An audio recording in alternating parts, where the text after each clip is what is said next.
Então a gente vai falar um pouquinho disso que o presidente Jair Bolsonaro tratou no início da tarde dessa segunda-feira, porque ele falou exatamente isso, não é? Que os fabricantes de vacinas contra o coronavírus deveriam procurar o Brasil e não o contrário. O presidente da República falou a apoiadores hoje cedo no Palácio da Alvorada. Segundo ele, como o país tem um enorme mercado consumidor, o interesse maior teria que ser dos laboratórios. O Brasil tem 210 milhões de habitantes, então o mercado consumidor de qualquer coisa é enorme.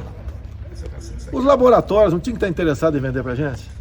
Por que eles, então, não apresentam documentação na Anvisa? Verdade. O pessoal diz que eu tenho que ir atrás. Não. Quem quer vender, se eu sou vendedor, eu quero apresentar.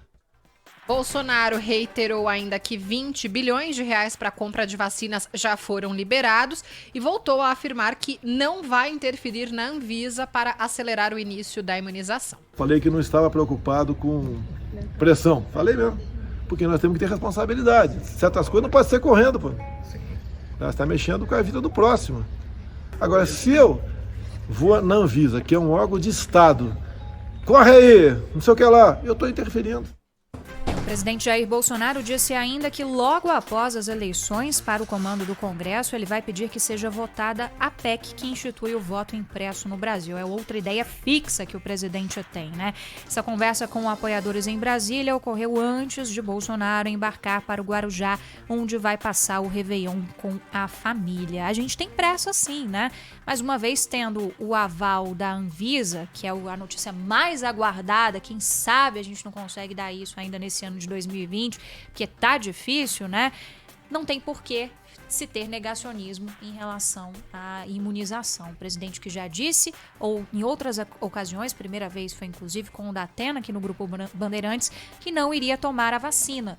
E a gente sabe o poder que tem uma declaração desse tipo de influenciar as pessoas. Não tomar uma vacina que tem aí, inclusive, a chancela da Anvisa, né? O que não faz o mínimo sentido. Então, tem que ter pressa, sim, sobretudo quando a gente está vendo outros países, União Europeia, o Reino Unido, Estados Unidos, Costa Rica, todo mundo, México, Chile, todo mundo já iniciando a vacinação ainda nesse ano. E o que a gente tem, por enquanto, absolutamente nada de factível de dizer, gente, vai começar a imunização. Isso dá uma pontinha de inveja mesmo, né? Quando a gente observa esses países todos iniciando um processo de imunização e a gente sofrendo tanto, perdendo tantas vidas diariamente aqui no Brasil e sem ter uma perspectiva.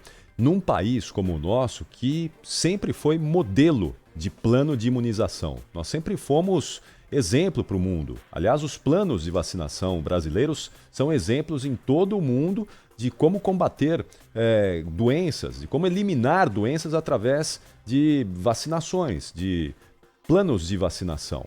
E agora a gente ficar para trás, num momento como esse, é realmente muito doído, não é? Dá uma inveja e um aperto saber que nós estamos atrasados. E nós vamos iniciar o processo de vacinação de maneira atrasada e vamos recuperar a economia atrasado também, porque quanto mais tempo a gente inicia isso, quanto mais a gente demora para iniciar esse processo, mais tempo nós vamos demorar para iniciar um processo de recuperação econômica também. Tá tudo então, interligado, né, Capitão? É uma cadeia, não é? Isso está ligado a uma cadeia que, infelizmente, tão importante quanto salvar vidas é salvar a economia e a gente está vendo um atraso nisso, não é? Infelizmente. Mas vamos ver, quem sabe a gente...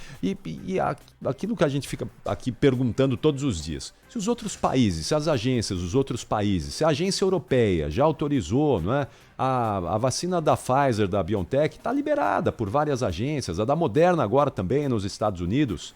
Quer dizer, ficou muito claro, está muito claro que houve uma falha no processo de conversa com esses laboratórios lá atrás, para que a gente agora pudesse estar recebendo vacinas de vários laboratórios, como os outros países estão fazendo. Mas a da Pfizer, armazenamento a menos 70 graus.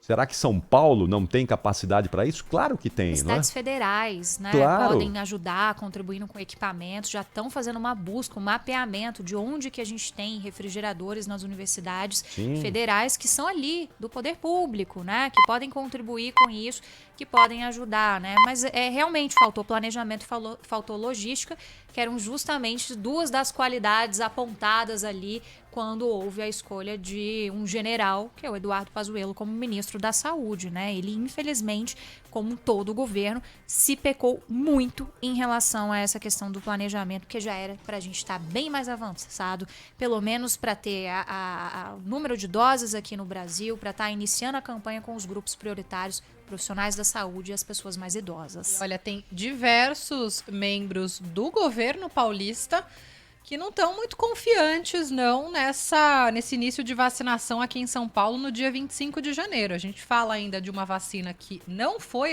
ainda aprovada pela Anvisa, né? Os testes de eficácia ainda não foram apresentados, então isso é algo que precisa acontecer. O próprio presidente Jair Bolsonaro dizendo que não vai interferir em nada disso. A Anvisa, o governo de São Paulo pede, né, para que essa aprovação seja feita num prazo de 10 dias, mas hoje já é dia 28, a gente não tem nem a resposta ainda de eficácia que deve chegar lá da Sinovac, o laboratório chinês. Então, esse calendário também, que é o mínimo que a gente tem até agora, deve cada vez mais ser jogado para frente. E falando em Coronavac, hoje mais 500 mil doses chegaram ao aeroporto de Guarulhos. E deve chegar mais ainda nesta semana, 1,5 milhão até a próxima quarta-feira, e a gente vai totalizar 10 milhões e 600 mil doses até o fim de dezembro. É uma boa notícia. É claro, a gente tem lotes da Coronavac chegando desde 19 de novembro, mas é aquela coisa. Sem a aprovação da Anvisa, isso não vale absolutamente nada, porque a gente não vai fazer como a China, que está sim vacinando com a própria Coronavac, mais um outro laboratório, mesmo que com a fase 3 ainda em andamento. Então é algo que a gente precisa monitorar nesses próximos dias para saber qual é que vai ser desse calendário dessa vacina, se isso vai se cumprir ou não. A de Oxford deve ser aprovada ainda nessa semana, há uma expectativa muito forte em cima disso, e essa também traz uma boa notícia, né, Isa, Capri, porque a vacina de Oxford custa barato também, mais ou menos $3,20 a dose. Não tem os problemas de armazenamento Não também tem. em relação à temperatura, né? Sem problema de armazenamento, custa barato, $3,20 a da Pfizer, a título de comparação. $20 a da Moderna, $35. Então é uma vacina muito mais barata para países mais pobres, é uma boa alternativa também. Então para o Brasil aí não vai ter desculpa de não tem onde armazenar, é muito cara. Vai ser aprovada uma boa vacina.